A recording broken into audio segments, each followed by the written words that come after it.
Okay, my chess friends, I warmly welcome you to this chess video, and I have an astonishing game really, played by Vladimir Kramnik yesterday in the Dortmund chess tournament. I was observing the game on Chessbomb, and the people in the chat were saying, I don't really understand Kramnik's play.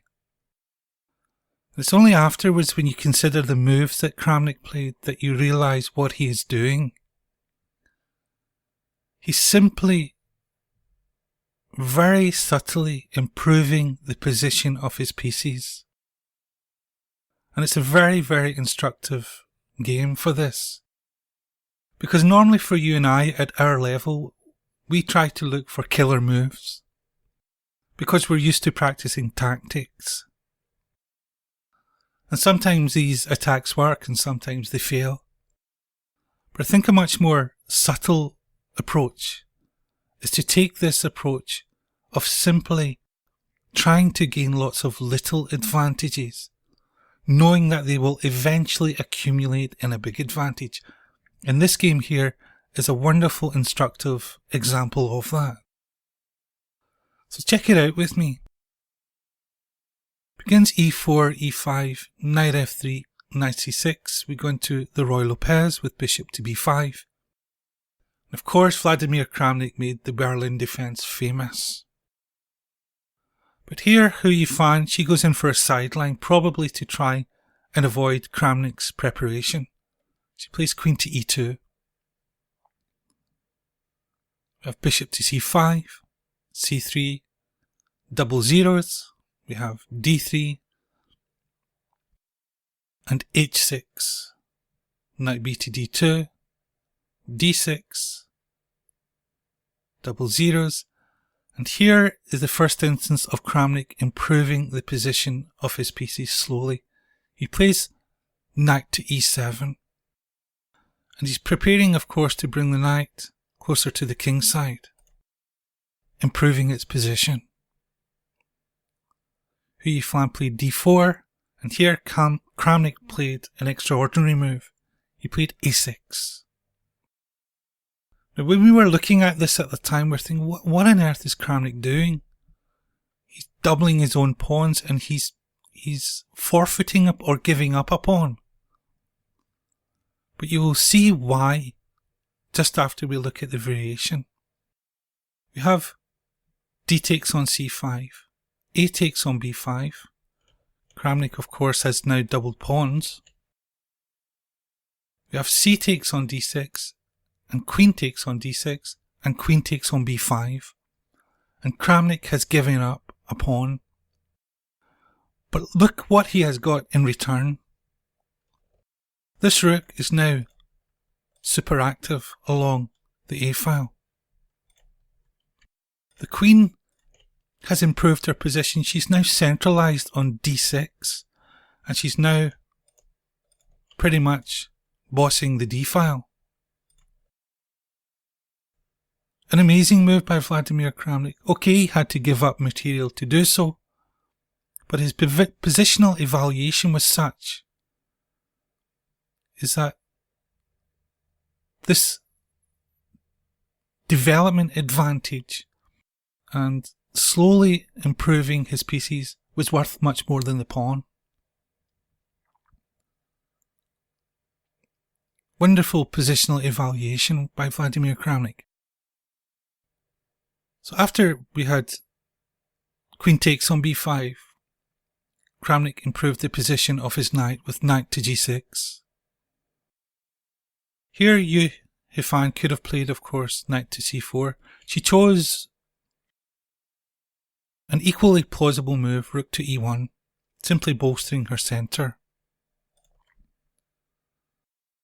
Kramnik played b6. He's intending, of course, to improve the position of this bishop on c8. Then we had knight to c4, queen to e6, knight to e3.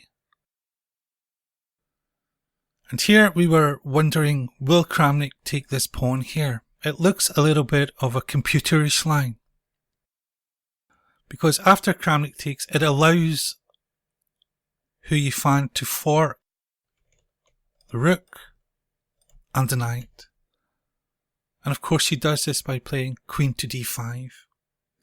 And here Kramnik plays the wonderful knight to c5, leaving his rook en prise. But of course he has improved the position of his knight and he has gained some material in the process. But what is his idea? In the actual game, Hou Yifan did not play queen takes a8, but let's take a look at what happens if she does.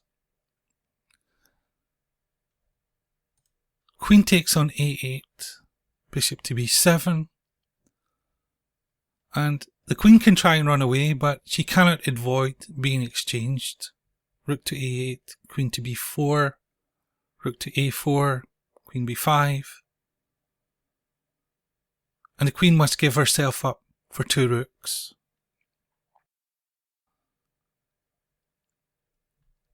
If we just go back, let us take a look at a much more direct route to this, because it helps us understand. Let's say queen takes here on f8, giving herself up for the two rooks. And what has transpired?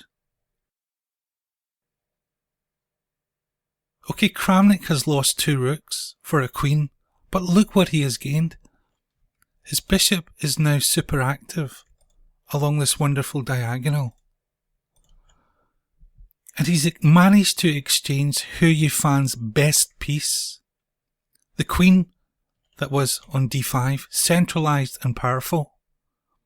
And he's now threatening to compromise White's king position with bishop takes on f3.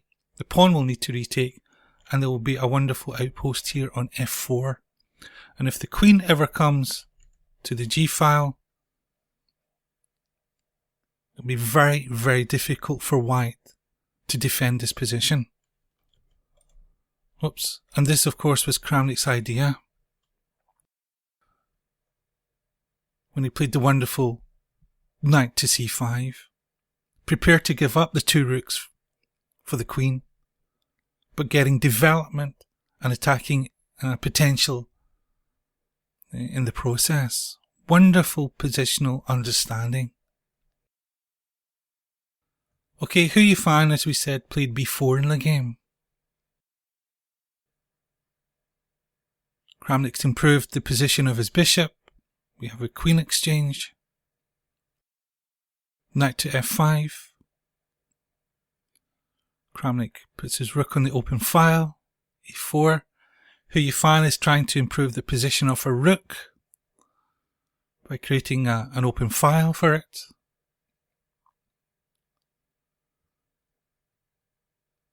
Again, Kramnik has this idea of exchanging the knight on f3, compromising white's king's safety.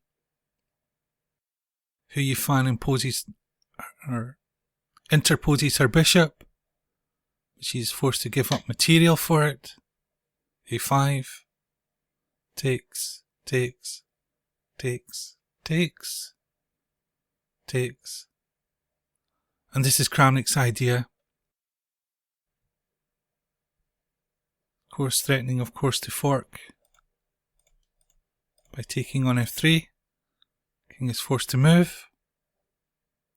Knight takes. And this is essentially a blunder by Hou Yifan, because it allows knight to f4.